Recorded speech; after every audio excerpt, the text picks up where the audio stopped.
inside my own world of make-believe. Kids screaming in the cradles, profanities. I see the world through ice covered in ink and bleach. Cross out the ones who heard my cries and watched me weep. I love everything. Fire spreading all around my room. My world's so bright, it's hard to breathe, but that's alright. Hush.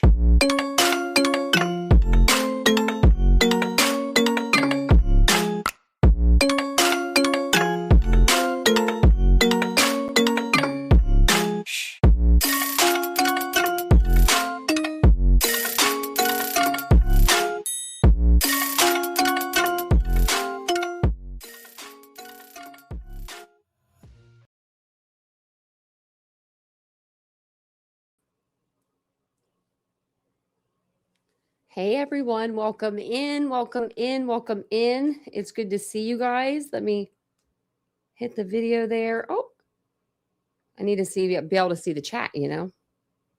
Okay. It's being difficult. There we go. Anyway, sorry about that, guys. But welcome in. Well, welcome in, everybody. Hopefully you guys are having a great weekend. Great Sunday. It's I don't even know the date because I don't have my watch on. What's the date today? Is it the 10th or the 11th? It's the 11th. I got to change my little guy here. I don't have my watch on. That's craziness. But that's okay. Now I'm charging it. So it's just weird not having it on. But welcome to the channel. If you guys are new here, this is Titanium Built. My name is Tanya. Nice to meet you. And tonight we're going to talk about the murders up in Columbus, the Tempe murders of Spencer and Monique. So we're going to go over some stuff. There's tons of things to go over in this case. It seems like I have a bunch of windows open. There's a bunch. My brain is like I'm going a million miles per hour. It's been a crazy day, I'll tell you. So I did let me say hi to you guys and then I'll let you guys know what I did today. If you don't mind, while I'm saying hello, just real quick, hit the like button, subscribe to the channel, and if you would like to become a member, I'll drop the channel membership here in just a moment and I'll link it up at the top. And I appreciate you guys being here. We'll put this on so you guys can see the chat too. There's Ladybug in the house. Thank you for being here, Ladybug. Hey, Catherine. Bad weather today? Oh, no. Hola. Hey, baby girl. Hey, Kathy. Hey, kitsy cats. And just to let you know, if you guys comment on an Idaho 4 video, please keep commenting on them. I love it that you do. If I don't comment back, it might just be because I might not be looking at all those because, man, people have been coming after me. Hey, Angel Eyes. Including William 127. Hey, Crystal. Welcome in, everybody. Hey, Tina. It's good to see you guys. Hey, Laura. Hey, Jet Set. Couldn't click on your name. Hey, Magamama. Well, it's good to see everybody in the chat. Hey, TM. It's Daphne. Did I say hi to you, Bree? I know I highlighted your name twice. Hey, Annie Marie. Is it Anne Marie? It's Anne Marie. Did the guy confess? Not yet. Not yet. Maybe soon. I don't know. Do you think that he'd be the type? We really don't know a whole lot about him. I'm hoping to learn some tonight. Thank you, Unspoken Hearts. I appreciate that. It's like a 3-chain necklace. When I worked at this boutique, I looked at it every day. I think it's on a little crooked, but I looked at it like every day for, I don't know how many months before I bought it. I was like, okay, I got to buy it. And I have some similar ones at my boutique now that I own. And welcome in, everybody. Hey, there's Dawn. Don't you leave, Dawn. Don't you go anywhere. Just kidding. Hey, if you don't know the case, it's okay. If you're just now coming into this case, don't worry. We'll catch you up with everything because we're going to be covering it for a while. You know, it's in Columbus, so it's kind of not local to me. It's about an hour and a half, hour and 15 minutes, depending on where I'm going. You know, because like today they had the celebration of life. It was downtown. It took me a little bit longer to get there from where I was at. So, but you know, like their house and stuff, I'm about an hour and 15 minutes from that. So with me being so close, I can go up there and get, you know, live views of things that we need to see. And then also, you know, when he does go to court, we will be on top of that. We'll be here for it. And I'll be going up. I'll try to at least go up. I don't know if I'll be there every day, maybe. You never know. If the numbers are numbering, we'll be there every day. But if not, I mean, I want to go up for opening statements. I want to go up for closing arguments. There's certain like days I know I really do want to be there. So we'll see how everything goes. But if you haven't heard, you know, the news yet, we're going to play you the news. So basically, this is just going to tell us about the suspect in the Tempe killings. But I do have his address up here, Michael's address, and I do have some stuff that we can look at. So basically, just to give you guys a rundown, there's a couple, Monique and Spencer. They were married about 5 years ago. They lived in Columbus, Ohio, in a beautiful home, and he was a dentist, and she was a stay-at-home mom to two, you know, beautiful children. They were home on December 30th. Asleep in their beds like they, you know, should have been at like 2 o'clock in the morning, between 2 and 5. And an intruder comes in. We come to find out it was Monique's ex-husband, who is a vascular surgeon in another state.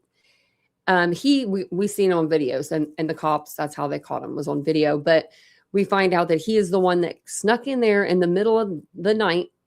We don't know how he got in. We don't know which room he went to first. We don't know which victim was first.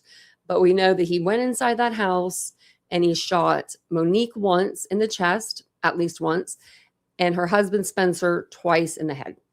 So, I mean, somebody that can do that, they can do it. They'll do anything, right? So we're gonna learn about old Michael McKee. That's his name today. We've been learning about him the last couple of days. We went through the divorce. The divorce they had. We went over that last night, and we just. You know, he's like the gift that keeps on giving.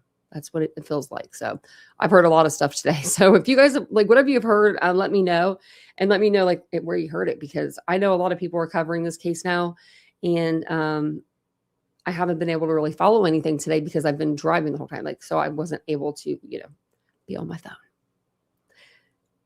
Island Park community and communities far beyond are remembering Monique. And by the way, I love their wedding pictures. I think they're so beautiful. And they literally, it was just snowing and they took them outside of their house. Like, it's just in the middle of the road. It's so pretty. And Spencer Tepe tonight. The husband and wife were found shot to death inside their North 4th Street home nearly 2 weeks ago. Their funerals and celebrations of life come one day after this man, 39-year-old Michael McKee, was arrested and charged with their deaths. McKee is Monique Tepe's ex-husband. He was arrested yesterday in Rockford, Illinois, and remains in jail there tonight. We do thank you for joining us for NBC4 at 6. I'm Carrie Charles. We do want to let you know that through an affidavit, we've learned Columbus police were able to link McKee to the murders through neighborhood surveillance video. Does anybody know who he knows in Rockford? Because his address is in Chicago. I'm wondering if his job is in Rockford. Well, no, he was arrested on he could work on Saturday. The division says it traced a vehicle seen at the Tepe's house during the time of the murders. Back to McKee. Now, he's a Chicago resident, but was arrested in Rockford. McKee is scheduled to be in court tomorrow afternoon. It's likely an extradition hearing to start the process of bringing him back to Columbus to face charges. We've learned McKee attended undergraduate school and medical school at Ohio State. That's where the Tepes also graduated. He's originally from Zanesville. Records show McKee is a surgeon licensed in Illinois and California. He has no previous criminal history, and he and Monique Tepe did not share any children. A visitation to honor the couple took place today at Shettinger Northwest. It was followed by a celebration of life. That's where I went, right there. I have a video of me like walking up to it, and then I have a video of me in there. And I think I took some pictures, a couple pictures, just so you guys can see how busy it was. It was so busy. life at Dua Michi on East Gay Street in downtown Columbus. And I have a NBC4 bunch more spoke with video. some neighbors in the Wyland Park area this weekend who say news of McKee's arrest has them feeling relieved. In fact, several people who live in that area say they felt uneasy and afraid while they've waited for answers from police. They were a happy family. They were a lovely family. The neighbors loved them. The community apparently embraced them. And we want justice served to the full extent of the law. It's just really heartbreaking. So I'm glad that we're getting justice for them, and I hope we get more justice for them. Thanks for watching. Yeah, I hope that they do too. Hey, Lord Aries.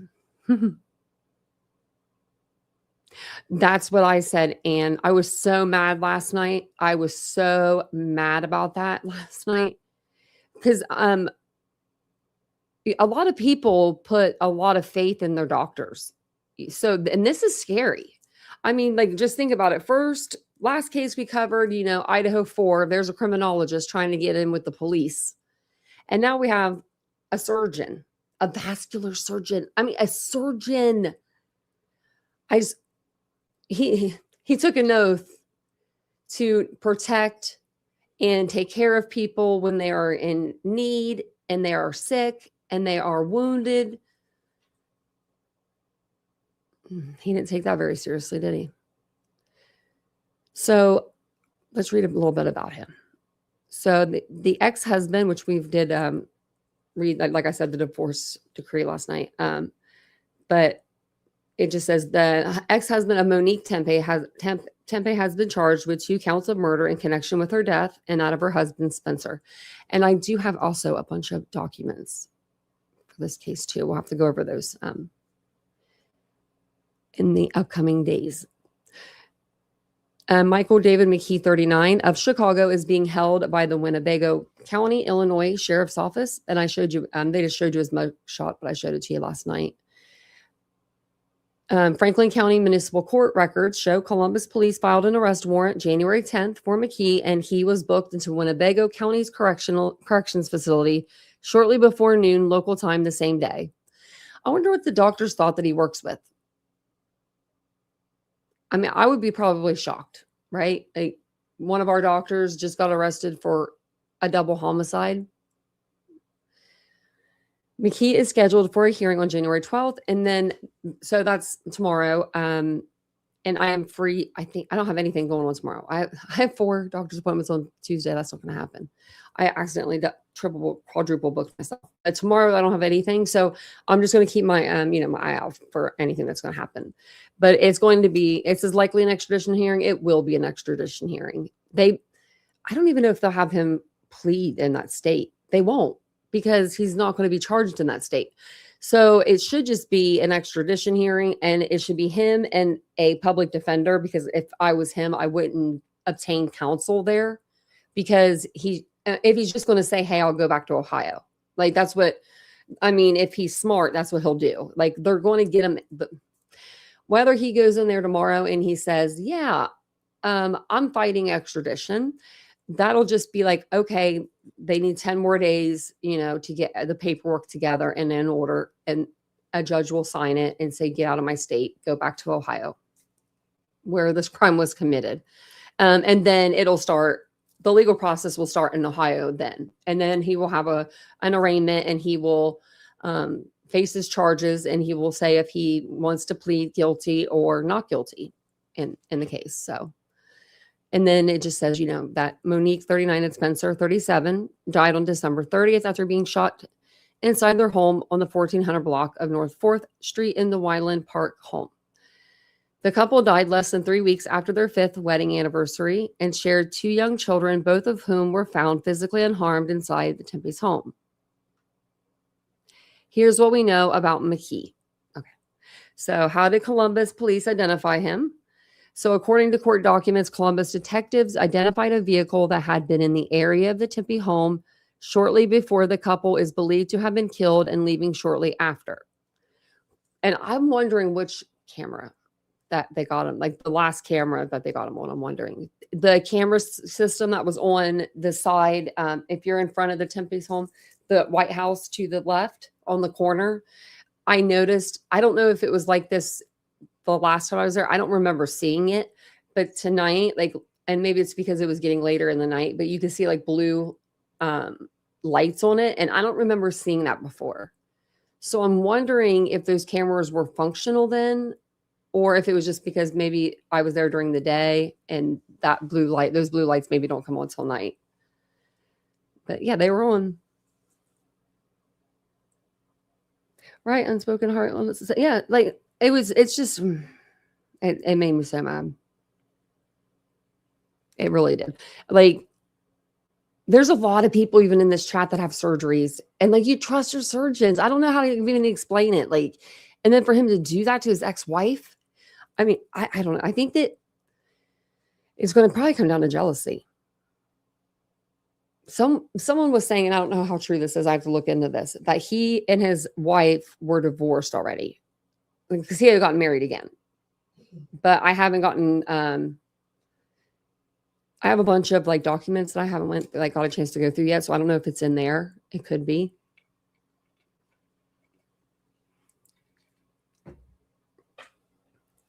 If it is, we'll definitely read it. So there's no signs of forced entry, which is crazy to me. How do you guys think that he got into that house? Like, you've seen, I actually pulled some videos up to send to myself, and I don't think they sent, because the back of their house has the fence.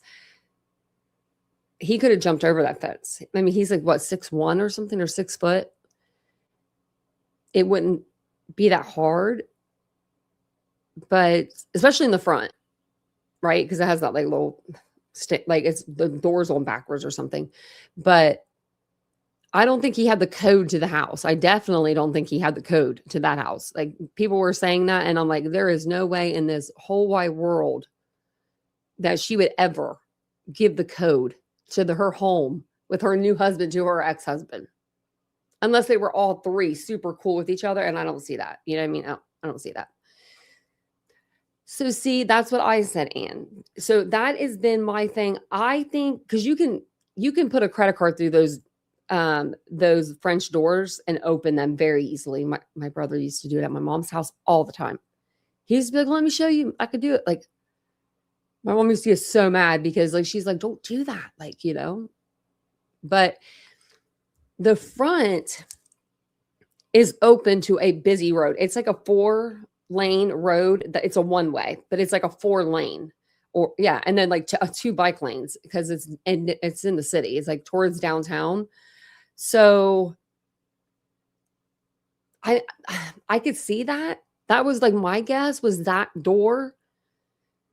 But at the same time, it's like, would he be seen right there? But if it's in the middle of the night, maybe not, right? I mean, 2 o'clock, 3 o'clock in the morning, may have just used a card, got in, wore gloves, maybe. Hopefully not. Hopefully he leaves his fingerprints everywhere, you know, because he's not in that house. He's not like a guest in that home to where he can say, oh yeah, I was there, you know, at a party. No, sir, you were not. I heard that, Ladybug. Yeah, they went to school together. Like, they went to the same college. So I guess they were like kind of friendly. And it was probably one of those things where, you know, maybe Spencer was trying to be friendly with him. In my opinion, the videos I've seen of Spencer, he seemed like a really fun guy. Like, you would want to hang out with him, right? You'd want to be his friend.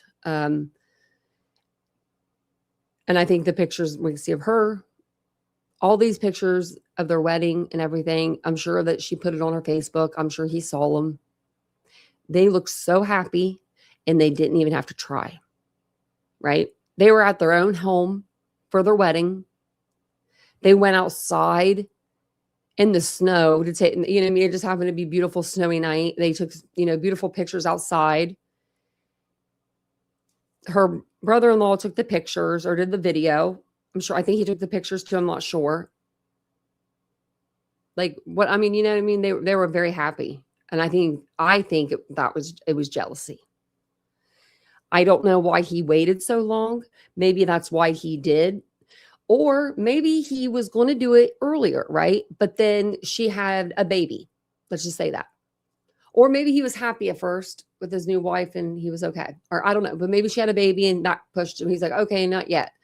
And then maybe she had another baby and he was like, no, not yet. But eventually he was like, no, we're just going to go ahead and go in there and do it. I mean, allegedly.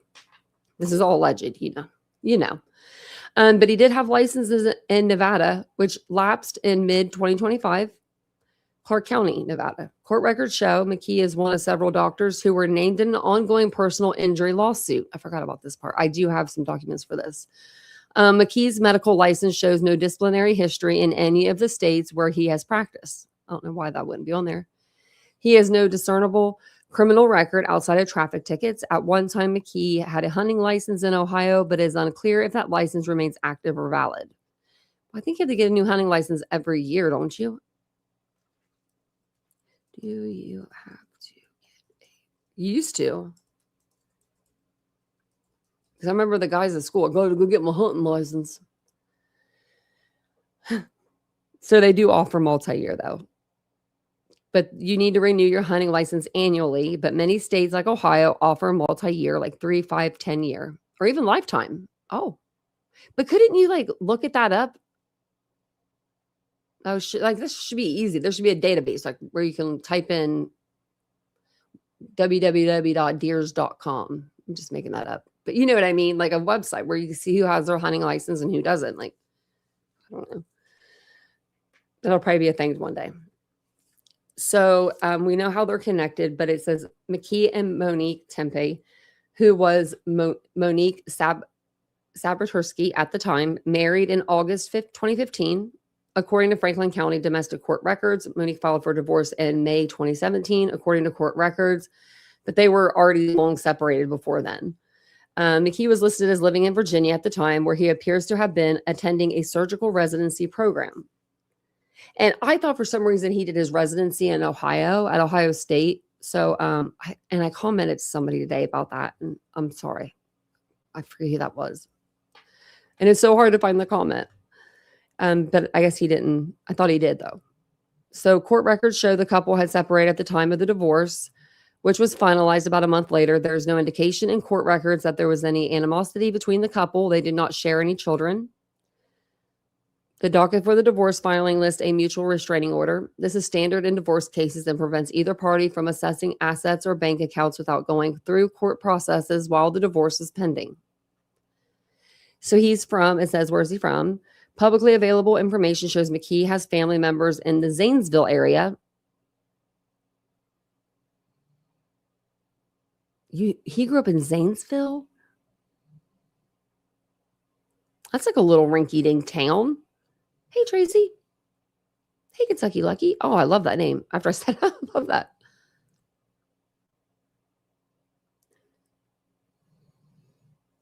He could have been, yeah. My dog is snoring. I'm going to put that on ASMR. I swear, y'all be asleep in a minute. She's got the best snore. It makes me tired. But it says he attended Ohio State for undergraduate and medical school.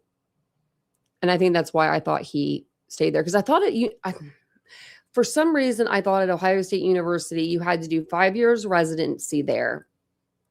And then 2 years something else. And when I heard that, I was like, that sounds about correct. Because I was thinking of my doctors. But maybe not. So McKee played football at Zanesville Bishop High School, where High School Athletic Association records show he earned honorable mention All-State honors his senior season. So that tells me, I'm just going to say it, he be getting great grades because he played football. I'm just saying, even if he wasn't smart, he might have been smart. I'm just saying that. Happened to my brother. He was good at track and field.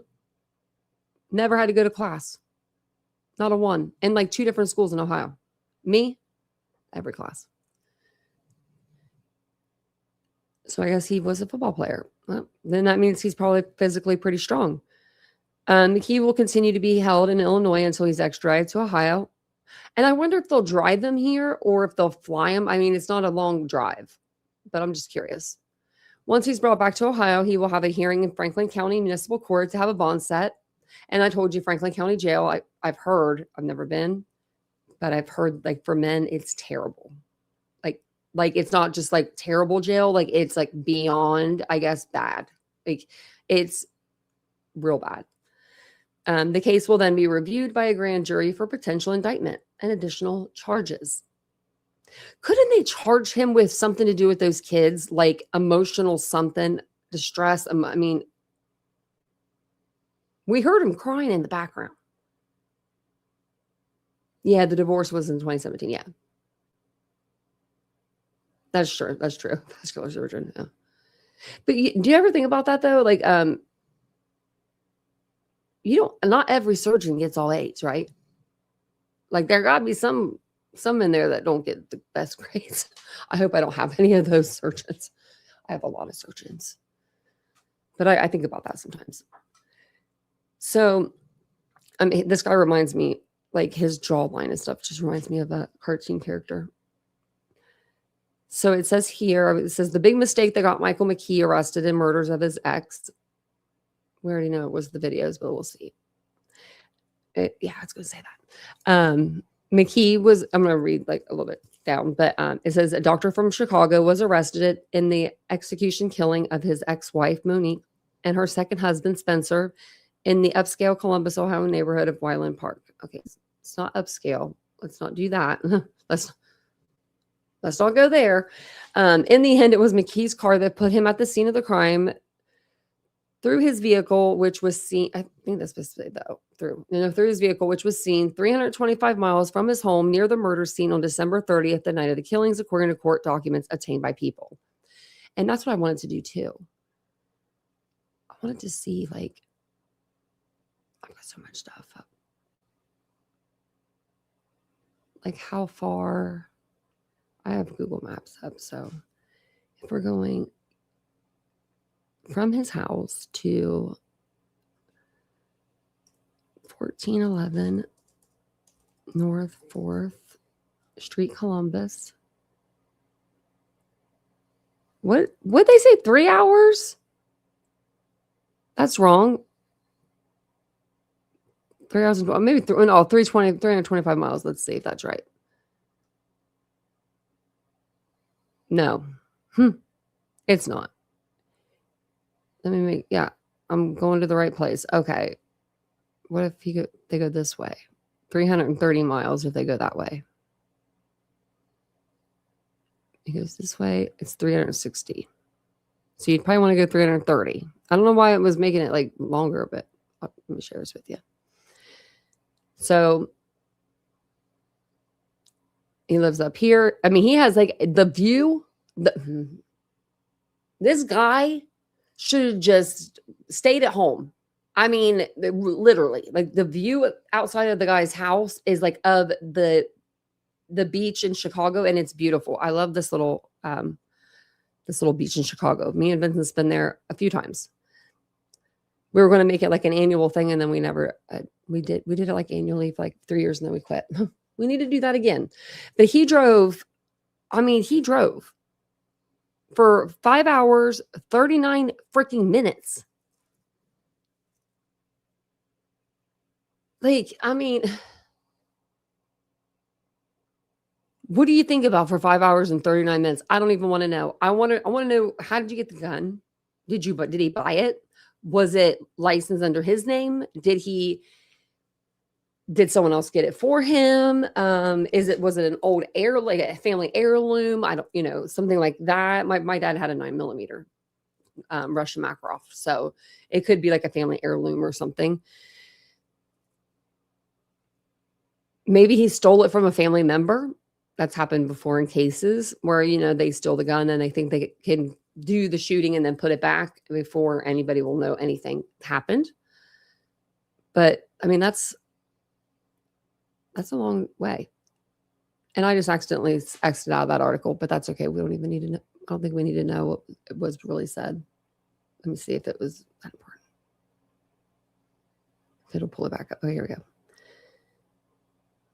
Oh, it just says here, in the end, it was McKee's car that put him in the scene of the crime through his vehicle, which was seen 325 miles. Okay. And then it says McKee's car arrived just prior to the homicides and left shortly after. Adding the vehicle was later found near his workplace. Oh, okay, in Rockford. He works that far? Like, hold on a second here.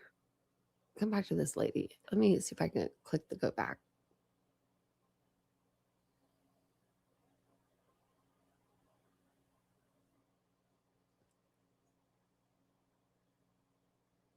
Let me go here. I'm trying to see how Rockford. That's an hour and a half. Why are these people driving so far? Why are we driving an hour and 15 minutes, an hour and a half to get to work? I mean, is it that hard to find a job when you're like a doctor? Like good pay? I mean, because like Spencer did the same thing. You know, he worked far from home too. Like, I don't know. That would just be awful. Okay, so let's look at his apartment. If you guys haven't seen it yet, I knew he probably lived in a high rise like this because that's just what I pictured. I don't know. So when someone said something about where he lived last night, I was like, yeah, it's probably something like this. And I mean, he's got a lot of room in there. 1,700 square feet. That's pretty big. I mean, you know, two bedrooms, 3 bathrooms. Let's look at the pictures. So he lives right here.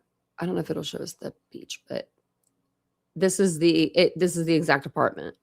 Like this is his exact apartment. I put the exact date in or address in, and it says it was closed, and it says 400,000. It's pretty big. Look, are those all baseboards though? Oh my God, they are. Look at all those. Is this heaters all throughout? Like along the, Why have we got heaters like that? Where's the central air? Yeah, there's no central air that's like all this. So wait, what about air conditioning? I got questions. I'm not even living here. Listen to me. I'm like, I got questions. And why is there a mirror in the living room? Is that the living room? Like a mirror closet. That's kind of weird. This is the kitchen. Not bad. Is that a mirror up there on the window? What's up with all the mirrors? Like to look at yourself?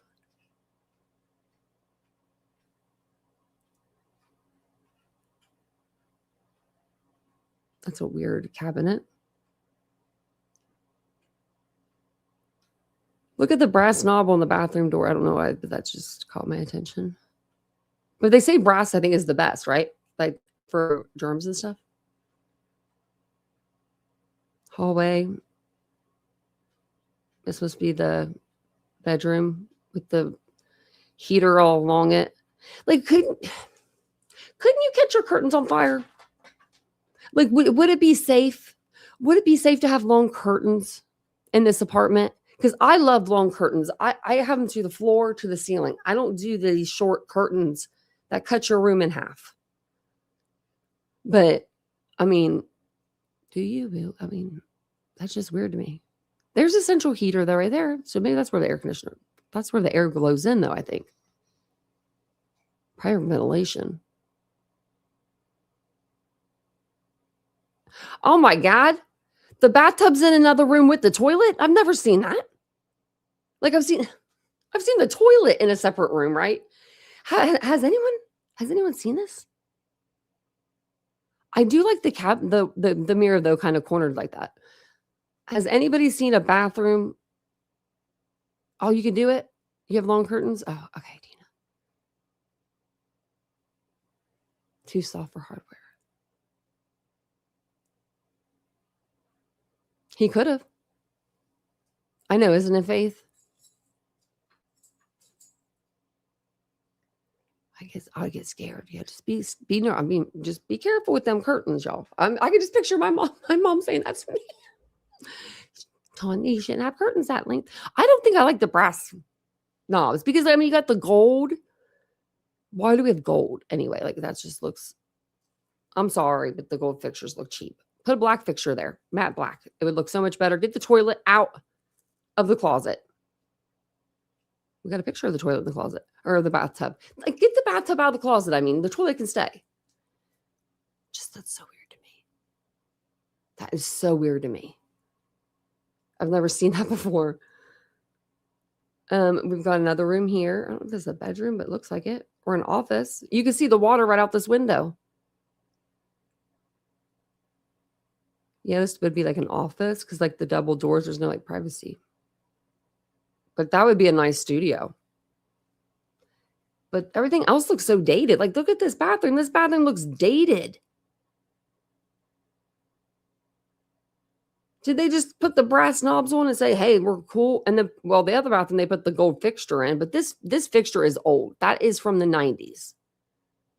My parents bought a house with those fixtures in it, and those were the first things to go. They put new fixtures in. You can tell by the cabinets. I would not spend $400,000. Just saying. Okay, maybe I would. Change my mind. I changed my mind. Maybe I would.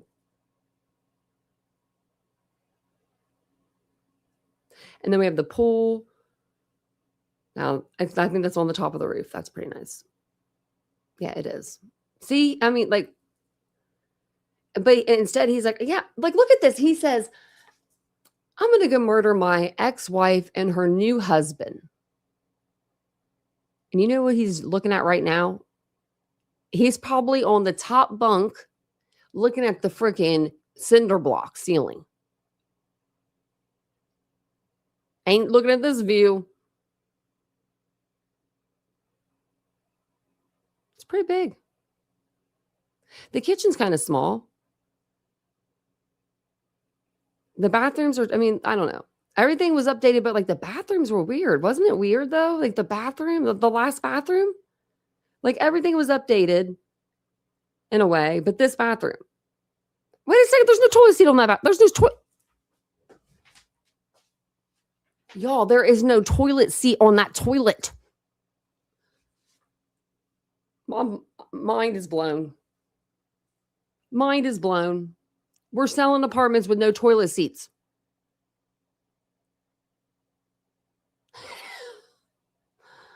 Oh my goodness. I wonder if I could zoom in there.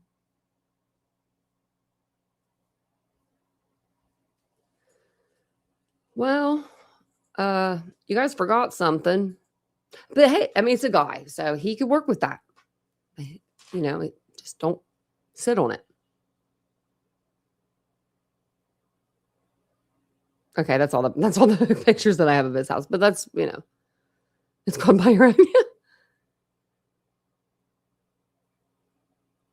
Oh, I bet that's pretty, Tina. I would forgive some of the outdated styles too, though. But Vincent wouldn't. He's a man that likes what he likes, you know. He likes everything to be newer, I feel like. Okay. He told me today I need the LG robot. And I was like, don't you tempt me. It's a cleaning robot. I would love that. It would help me out so much. Yeah, he's probably shocked that he got caught. I think he's probably he took steps, right? And I'm going to show you a video too. As I play this, I'm going to pull it up because I was walking with you guys. I did a video that wasn't live and I went back. So, you know, the two apartments that are there. When I drove by the first time, I saw that there were steps. I was like, I think I saw steps back there. And I wonder where they lead to. So tonight I went back there. Right after the person that just got home too in one of the apartments. And I'm like, I'm going back there. If they see me and yell at me, I don't know. We'll deal with that when we get there. But nobody did. And it just happened to be a yard. And then there's a car parked. It was very weird how this was this weird stairs that shouldn't have even really been there. I don't know how to explain it. So I'll show it to you here in a minute. And I'll put in the chat too if anybody wants to become a member. Thank you guys all for being here. If you don't mind, will you hit the like button for me? It really helps. Thank you so much. Shocking twist in the double homicide of an Ohio dentist and his wife that happened just before New Year's. A suspect now charged and arrested, and we are learning he was previously married to one of the victims. Michael McKee is now facing 2 counts of murder in connection with the deaths of Spencer and Monique Tepe. Now, he is Monique's ex-husband. The couple was found fatally shot in their Ohio home while their 2 children and the dog were unharmed inside. Police were able to zero in on him as a suspect because of surveillance video in the neighborhood around the time the couple was murdered. Now, from those videos, they tracked McKee's vehicle, finding it in Rockford, Illinois. McKee is expected to appear in court in Illinois tomorrow, Monday. A new development tonight, a community coming together to honor Spencer and Monique for their funeral that took place today. And for more, we are joined by Jennifer Coffendorfer tonight, law and justice contributor for News Oh Nation my and former God. special agent with the FBI. Jennifer, thanks for joining us on this case. Thanks for having me. And one of the details early on in this investigation, both the children were found physically unharmed inside of the house. No signs of forced entry at that home. What does that information immediately indicate about the person who did this? Well, it indicated certainly that they knew this couple well, that they had staked out the location well. It was also very clear they knew where the camera locations were because they evaded a lot of camera coverage, it would seem.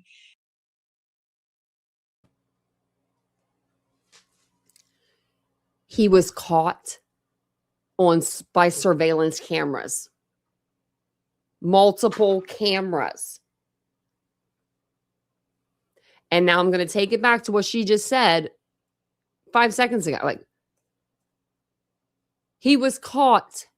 The reason why how he was caught was because he was picked up on multiple surveillance cameras. I've even went through the neighborhood with y'all and pointed at them. Now let's hear what Jennifer has to say. The location well. It was also well that they had staked out the location well. It was also very clear they knew where the camera locations were because they evaded a lot of camera coverage, it would seem. How does she know? So somehow he came across that entry code to enter the residence. McKee.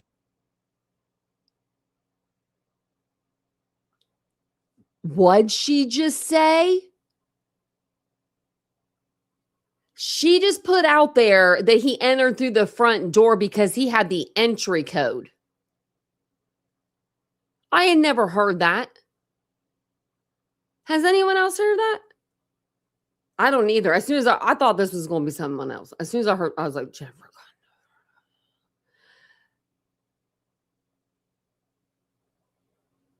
We're going to take that back again. Okay.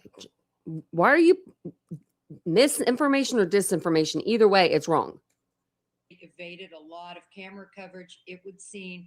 And so somehow he came across that entry code to enter the residence.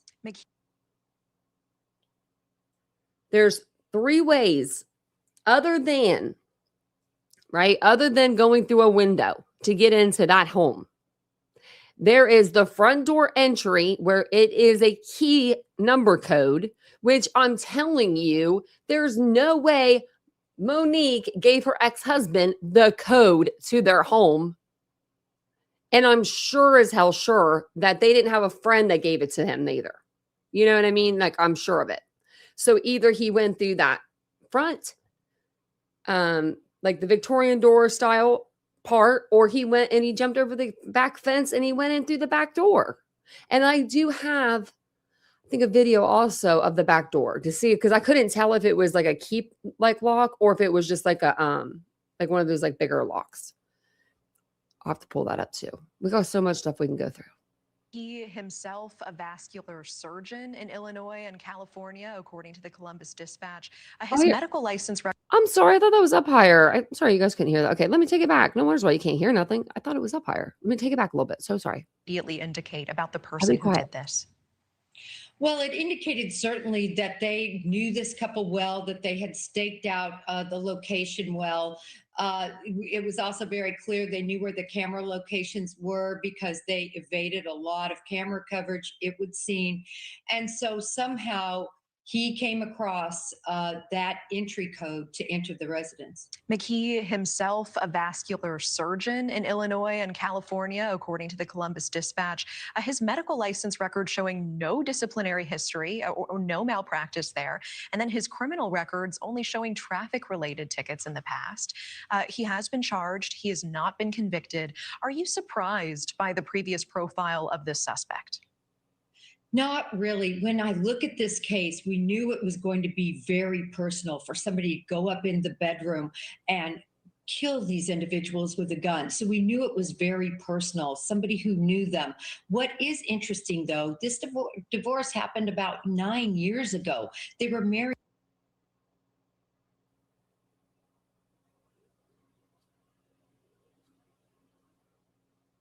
Okay, I had to count there for a minute. For such a brief time, only 7 months. And so that is strange, but I do want to say this, and I said it before. The security system, right? It has a Simply Safe sign right there in the yard. Simply Safe is wireless. It's like it runs off your Wi-Fi, right? So every month you just pay the bill for it and they, keep it going. Did they just maybe stop paying for it? Maybe they didn't turn it on that night. Maybe they bought the sign and they didn't really have the system, because you can buy those signs, like this house is protected by ADT or whatever. I don't really see them doing that though. So I'm thinking either maybe when they bought the house, it had Simply Safe, that was part of the deal, like part of buying the home. It came with that security system. Maybe. I'm just saying maybe, I don't know. And maybe then, after over time, they just stopped using it. I don't know, but I just seen the sign and every time I see it, I'm like, was that on? They do have a Ring doorbell camera you can see. They do have the little punch code to get into their home, but they do have this door right here that if you're 6 foot, you can get up on there. You can get that door popped open 30 seconds or less. My brother could. And he's not a criminal. He's just sneaky. But or you can go around back and come in the back door. And I think the back door is also I think it just has a bigger lock on it. I could look it up on Redfin. I think it was a deep-seated resentment and hate that just built up and finally came to this conclusion. And we know the murders happened just before the couple was about to celebrate an anniversary. I mean, is there anything to that timing that is significant or jumping out to you? I think it could be. When I look back at the Brown University shootings, Natasha, remember that individual, now that we have his sort of manifesto of why he did it, he had a deep-seated resentment that stayed with him for 3 years. I think that this could be a situation that's very similar, that it just built up over time and finally came to a head. And probably that anniversary could have been part of the reason. Talk to me more about how this suspect was identified and found, because you say he did seem to have some knowledge of surveillance cameras and trying to evade them, but he was ultimately found, interestingly, through surveillance footage in that neighborhood that police used. They saw him entering around the time before this was suspected to happen and then leaving afterwards. And then they used all of this to track his vehicle during a 10-day manhunt. Walk us through what that investigation looks like. Right, exactly, Natasha. He couldn't evade all the cameras. There were just too many Ring cameras and street cameras. And that footage from that alley between 2 and 5 a.m. was critical for law enforcement. Once they had him on camera, they could continue following that path that he took, which ultimately led to the vehicle he entered. That vehicle he entered then was registered to him. It was his vehicle, and they found him in Illinois. So great police work in tracking through that video surveillance. And obviously this case so tragic, and one thinks about these 2 young children, the dog in the house. Is there anything that we should be taking away from a case like this? I think the one thing is if there is a domestic situation that just keeps on lingering, and I would believe it's going to come out that some people knew about maybe some issues, maybe a recontract, maybe had some concern, that they really have to take these things seriously. This individual was obviously, if it ends up being him, very disturbed. Yeah, and tell me more about that, Jennifer. If someone like the wife here, Monique, were to have reached out to you before this happened and say, "I'm concerned. I have an ex. He's not letting us be," what would you tell them to do? Well, first of all, I would say obviously get rid of all contact, block everything, don't let them communicate. Secondarily, I would say get rid of those punch pad entry codes. Too many people likely had that. They had their wedding there. You need deadbolts, you need locks on your doors that are secure. You can turn those off. Do you really think that these people put the code on the door, like on a Post-it note, and was like, wedding guests, please punch the code 1, 2, 3, 4 in before you enter the house? And if they did do that, I'm sure they put some janky code like that on there because you can change the code whenever you want. You can change it whenever you want. So maybe they did. But either way, I just don't see them doing that. I see them opening the door or having it to where it's like unlocked and it doesn't use the keypad to let their guest in. That no one knows except for your family. Those were the two major things that I think might have led to this. Jennifer Coffendorfer. I swear to y'all, why would you?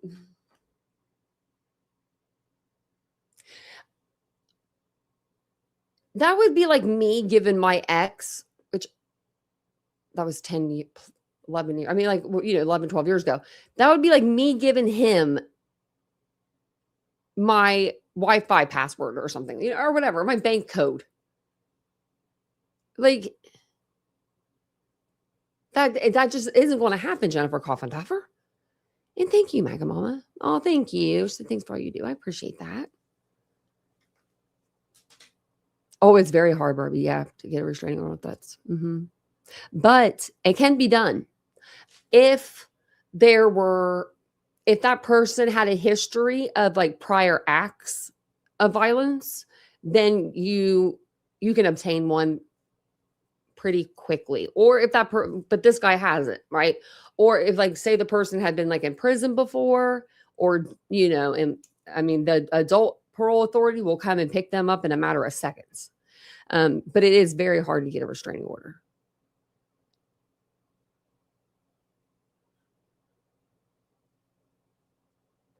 I don't think he doesn't have to, he would have nobody email. Like, they changed Spencer and Monique would change their own code to their house. No, they don't call like a company to change the code. They would change it from like their app, like on their phone or something. The ex was not at their wedding, no. Really? Someone viewed their wedding video on December 28th. Wow. 30 times. That's a lot of times.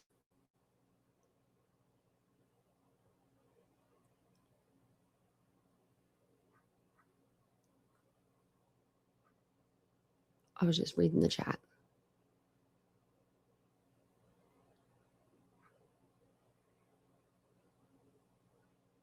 But then you just simply change it. Yeah. I just don't see like her giving it to him. I don't know. Oh, thank you. Casey said, thanks for all you do, Tanya. You guys have been so nice to me today. Remember, for 4 months. Seems like it's been longer. Oh, that's okay, Mandy. And yeah, you're here though. Dawn. We don't have anything about, no, we don't. We don't have anything showing that she wanted another order or anything. That could be it too. I mean, because he's a surgeon, he could have gotten out of some things.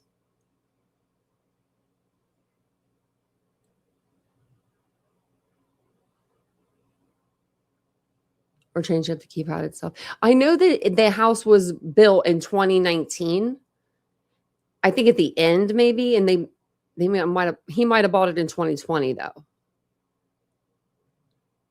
And now I'm not going to say that it's crazy for him to be at the wedding, because I mean, you guys wouldn't find this out, but I'm going to tell them myself. My brother's dad was at his wedding, and my dad went and picked him up from the airport. So my mom's husband picked up her ex-husband from the airport. Funny story, right? But my mom had a child with this guy, right? And my dad raised him since he was 2, because they lived in, two separate states. My dad and mom lived in Ohio, and his dad lived in Jersey. So it was just right that he would be there. You know what I mean? So like, this is a different situation. They hold no kids or hold no family. And they were only married months. Like, I think that Spencer may have known him in college. They may have hung out a few times, been friendly in college, but I don't think that they would have been friends as of late. You know what I mean? I thought someone was saying something about like the Google Trends. I never get on Google Trends. Like I remember people use that for Kylie Brodney's case. So if they cut the internet, see, I don't think that he would be able to cut the internet.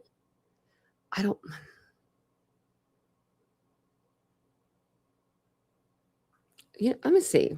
Because I would think they might even have fiber. Let's ask Vincent. Hey, is it easy to cut someone's internet off from outside in order to like disengage locks? He might be sleeping, but we'll text him anyway. I bet he's asleep. He has to work tomorrow.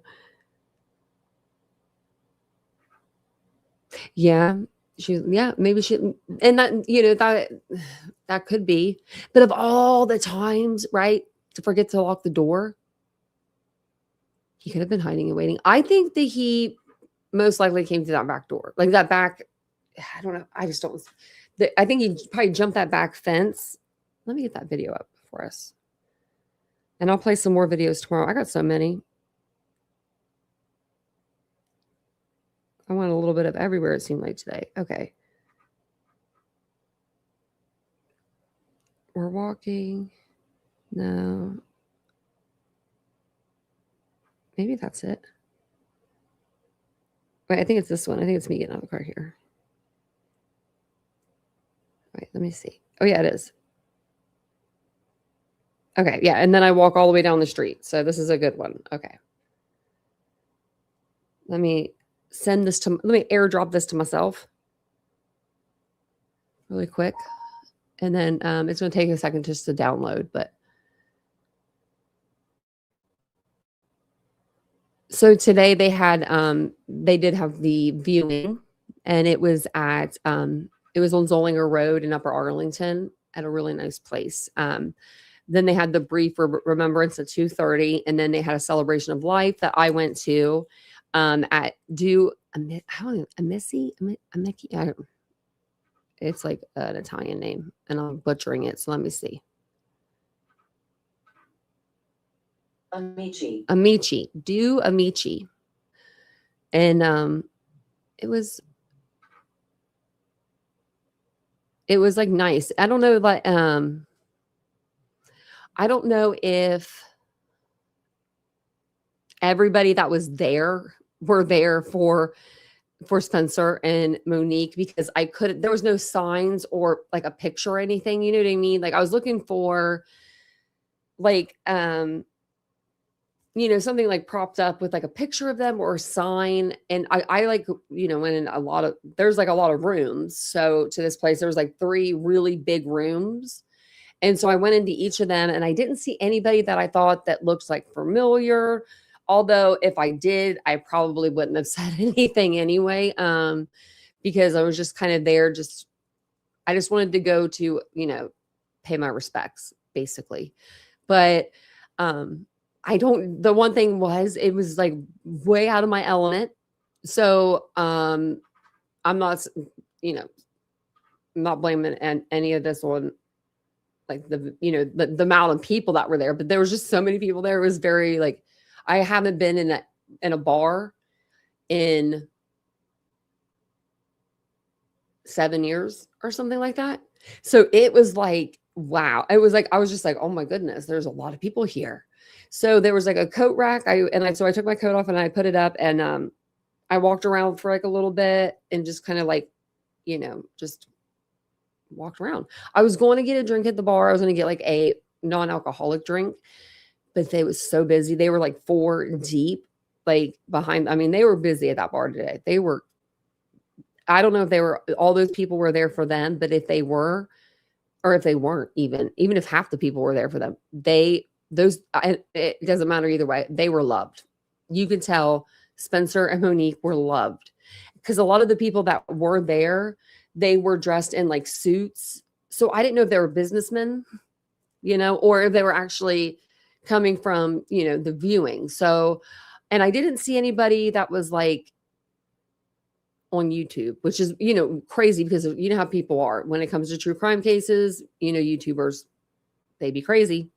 So I didn't want to take any video while I was in there, just to be kind. You know what I mean? Like I wanted to take a video to show you guys the amount of people. So I think I took a couple like photos to show you guys. Did this pop up? It did. So we'll watch this video too. Oh, let me see if I can get it from behind the screen. Okay. Oh, it's going to be little, but that's okay.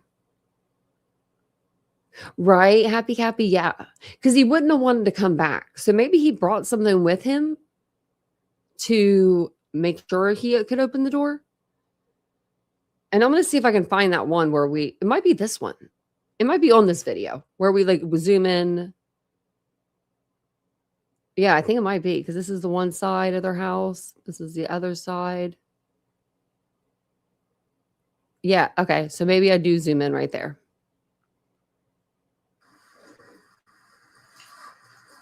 And I am wearing boots, and I don't think I have a microphone on. So just to let you know, I'm sorry. Well, I went to the memorial today because it was a celebration of life, and it was for the public. So if the public didn't go, okay, imagine you die and you have a celebration of life for the public, because this case is so big, and no one showed up from the public.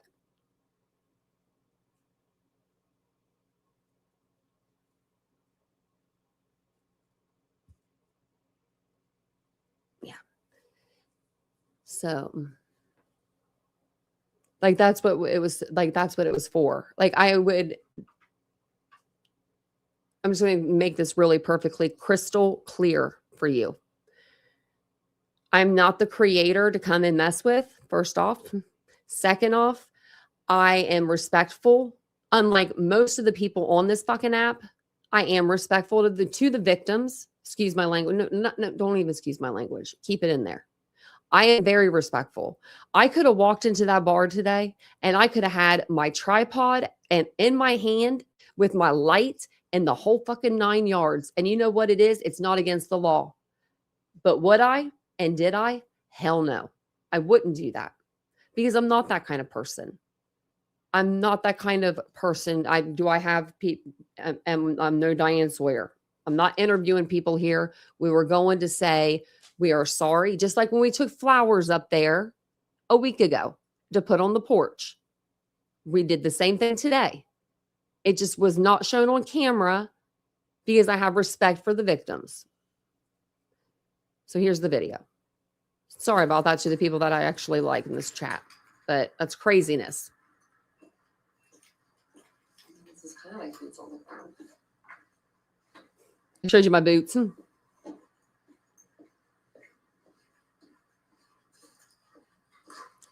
Also, why don't you go talk to the creator that just got a bunch of money from his subscribers to go to a protest, and he's in the corner crying at the protest. Go talk to him.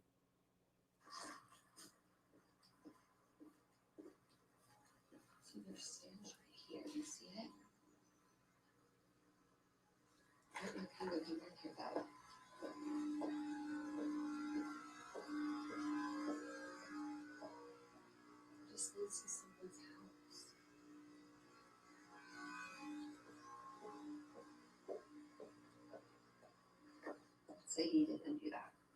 So yeah, I want to go back to that. Like, isn't that crazy? Like, see that car right there? It's just like a car, and then there's like a fence on both sides. It's like, it's very weird.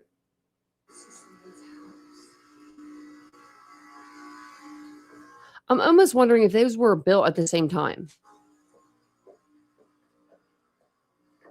Say he didn't do that. They came from this way. So right now I'm walking away from their house. Oh, you can't see it? Oh, you can't. Oh, shit. Y'all can't even. And you know what? I'm looking at Jennifer Koffendorfer right now. And I forgot to share the screen with you guys. I'm so sorry. I had to share this one. Okay, we'll start over. We'll start over. There we go. Sorry it's so small. I wish I could make it bigger. I'll have to learn how to make that bigger. This is kind of like boots on the ground. I said this is kind of like boots on the ground.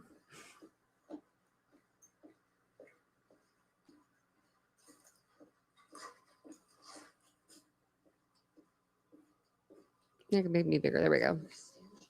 You see it?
I mean, it says it's for these tenants only, but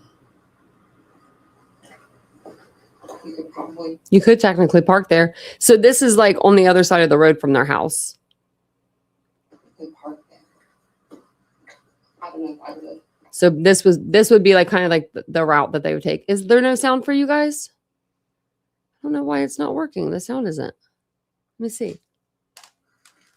I would probably blend in with the home, so I probably park like on Hamlet, right down there.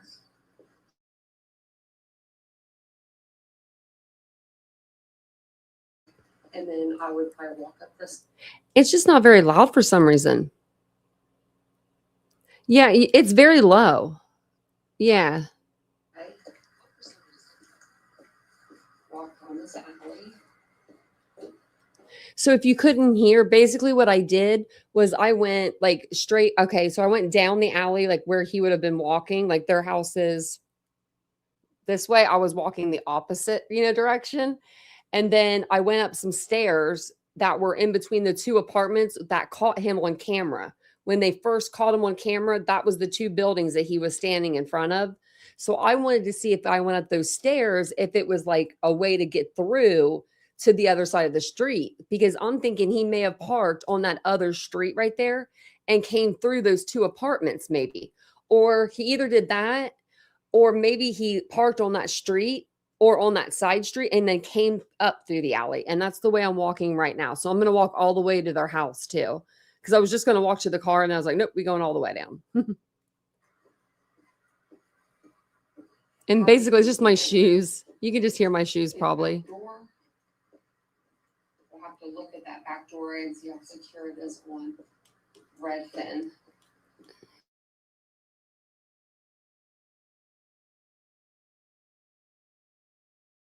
This is the way he would have went. It's kind of eerie. There's the camera that would have got him. Yeah, so that's the camera that picked him up when he was walking. First camera. The camera that we saw anyway. First camera we saw. And I did forget to look for the Hyundai Elantra. Let's see if I pan over. Oh, I didn't. Let's go back. Was it there? Nope, it wasn't there. They must be parking that thing in the garage. The camera that we saw anyway. First camera we saw the images.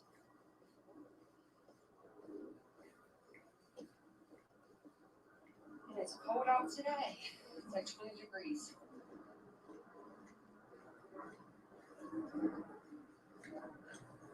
Got my bugs on. That's okay. I'm gonna walk this way. You could have been trying to skip over this cord. I don't know how long that cord goes.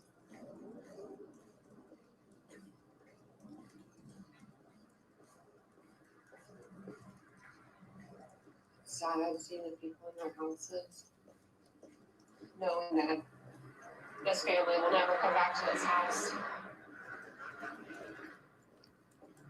That was all. And this is the way he went again. They lived at this house here. We don't think so. There's the house.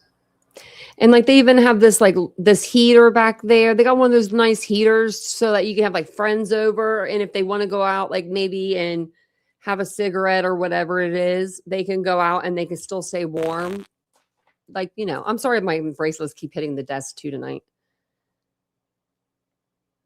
Let me turn it back on. And I do look at I think I do look at the door. Loving family that was there, no longer there. You can tell I have ADHD. Wow. That my ADHD just came out in that video like crazy. That door looks like it could have a lock on it. So what do you guys think of this back door? Does it look like a keypad? To me, it doesn't, but it could. To me, it looks just like a big silver lock, like with the lock at the top. But let me know what you guys think. And let me see if Vincent wrote me back. I never looked. Oh, he says, don't know if disconnecting the internet would disengage a lock. That doesn't seem right or safe. I wouldn't want that lock. But yeah, cutting an internet cable can be easy if the cable is exposed and isn't in some sort of conduit. I can't say that word. Or electrical box. Some places have cable fiber. That's what I thought. Or 5G wireless, meaning you would have to know what internet provider the homeowners would be using. He might know all that. Thanks, Ladybug. Well, good. Double cap because I've got it bad. But what do you guys think of that lock? Oh, they even have like this little umbrella, like, and you can tell the house is empty. The guys came in and they packed it up quick. I had never seen a house packed up so quickly. And I'll tell you, those guys that were there that day, I don't know what they saw, but I know that they did not see a clean home. Even when crime scene cleaners go in, it's still hard for them to get everything. So I hope that they didn't see anything. Yeah, so they don't have a Ring doorbell in the back. They have one in the front. And look at this glass door. It's just so open.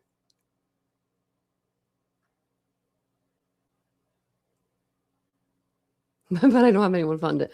Oh, Jess said he's having someone fund it. You think it's a keypad lock? I wish we could see it a little better. I might have to, did I take any pictures of it? I don't think I did. I'll be up there Tuesday. Don't you tempt me. I'll go back over there and get a picture of the lock.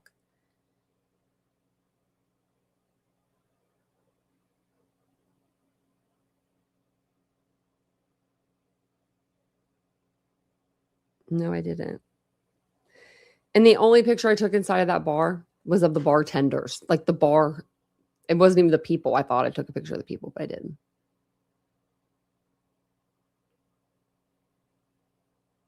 Yeah, this door looks like it could be.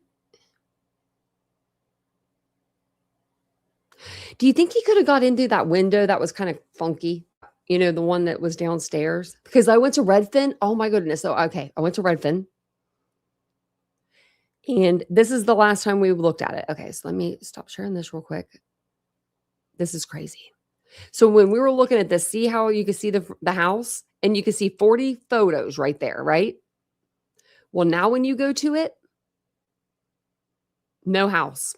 It's from 2019, like before the houses, all 4 houses were built. Now you can see these houses back here, but you can't see the 4 new ones. But it does, look at this. Look at the decrease. 20K since December. It went down 20 or 12,000. I'm sorry, $12,000 decrease. I'm assuming that's because there was a murder in that house. Just assuming. I want to go and I want to hit the 40, like the 40 photos, but I'm afraid. Let's see if I do it. Oh, it lets me still look at them. Maybe. Nope, it doesn't look. The image is gone. All of them are gone. That's crazy. Nope, now they're there. Now they're gone. Okay, what's going on here? Yeah, they're taking them off here. So and that's crazy because that's what happened in the Idaho case. So in the Idaho 4 case, somebody, I don't know who they were on this Orbix, like 360 site, or Kahlua. Like if I still type it in, it'll probably, is it not going to come up? Yeah, there it is. It'll say the tour has no content anymore. Remember how you could go through the Idaho 4 house? I have videos of it, of us going through, turning the lights out, turning the lights on, seeing where certain positions people would have been, like, you know, Dylan and the door and all of that. There was no like goriness to it. It was just the house layout. That's completely gone. It's off of there. So now I've got to build one. I got to figure out how to build one. So I might have to build one of these too. I need to learn how to do that. This is the year for it. So yeah, this year that's what we're gonna have to do. So maybe he went, the only other option is this right here. Is this front. Now, if you're 6 foot, I mean, he looked like he could pick his own weight up. I think that he could grab those bars and put his leg up there and like, you know what I mean? You can't really go over it because there's no room really, right? There's no like room in between the door and this balcony. It's not like a big balcony. It's like very small. So I'm thinking that's where he went through. I wish I could show you that back window again, but these pictures are not here. I need a drone. Well, Casey, you better tell her she needs to go to bed. It's 10:36. She's got school tomorrow. I don't know if she really does, but that sounded good, didn't it? That's what yeah, Laura, that's the one I'm talking about. I love that window. I've never seen a window like that before in a home where it was like in the basement, you know? I really wish these pictures would load, but I guess they're not going to.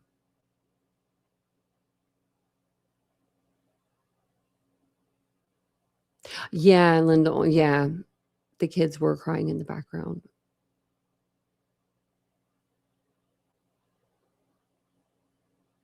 Oh. Shit. You could be right. Is it Roosta? I don't know how to say that. I don't think I'm saying it right, but they said, I think Spencer opened the back door when he was leaving for work and the creep was standing there. What if he was letting the dog out before work? You know, you let the dog out in the backyard. It's a fenced in backyard, right? Let the dog out. And this guy, this Michael, he may have known like that. He may have just thought in his head, like, I mean, that could have just been a normal thing. He would have thought they have a dog. Maybe that was the thing that he knew that could get him into the house or something when they got the dog, and that's what maybe set all this into place. And he's like, oh, they'll take the dog out so I can just sneak on in then. And maybe he did. Maybe he either was at the back door, like under, like by the steps, and Spencer didn't see him when he let the dog out, or he timed it appropriately to where, you know, that back door would be unlocked and, you know, open for the dog. Because you could let the dog out 15 minutes, you know, while you're getting your coffee or he's putting his shoes on or getting dressed or whatever he's doing, right? Maybe he lets the dog out. He runs back up to the second floor. And then this monster comes in behind him. He shoots Spencer twice and then shoots Monique. Maybe she was like getting up from the bed and that's why she wasn't found in the bed. Maybe, you know, and maybe where the bed was positioned, you know, maybe the person that walked in the door this way, they just saw Spencer right here and they didn't see over the bed to see Monique. That could be it too. So there's so many questions and we're going to go over all of them too. So, and I have a bunch of more videos. I have so many videos I want to show you guys that I have from like my being in the area. See, I've heard that there was a time, but I've never seen a time. Do you know where you found the time at? Because I heard that from someone else too. And I'm wondering, okay, so let's see. If he had to be at work at 8, he would have to leave by what? 6:45. No later than 6:45. And he would be there before 8. I don't see him walking into work and being like, let's go to my first patient. And thank you, Ladybug, for the super sticker. That was very nice. She said, you're an absolutely incredible person and creator. Thank you. We all love you. I appreciate it. That person got me upset. It's just because I was in the comment section before the live today. So I was like, I'm going to tell you how I feel. Oh, that's what I wanted to look at. Okay. So there was part of that report. Let me see. Is this, and that might have been.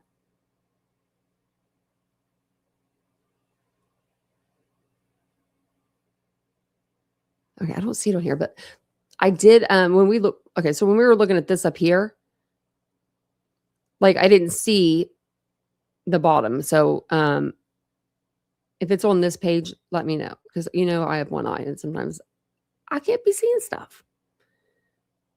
But this is where I missed. So I thought this was the last page for some reason. And it's actually right here, the affidavit in support of probable cause. So it just says, you know, the Russ Winner, is it Wiener or Warner? I don't know. Do hereby swear or affirm. I'm going to try to blow this up, but I don't think I can. The following is cause to believe, okay, individual committed the alleged offense. So I have personal knowledge of the facts listed in the statement of facts that I was involved in the underlying investigation and or arrest.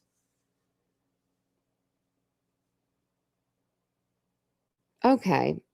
I probably have the paperwork. I just haven't been through, I haven't went through all of it yet. So I probably do have it. I'll look for it.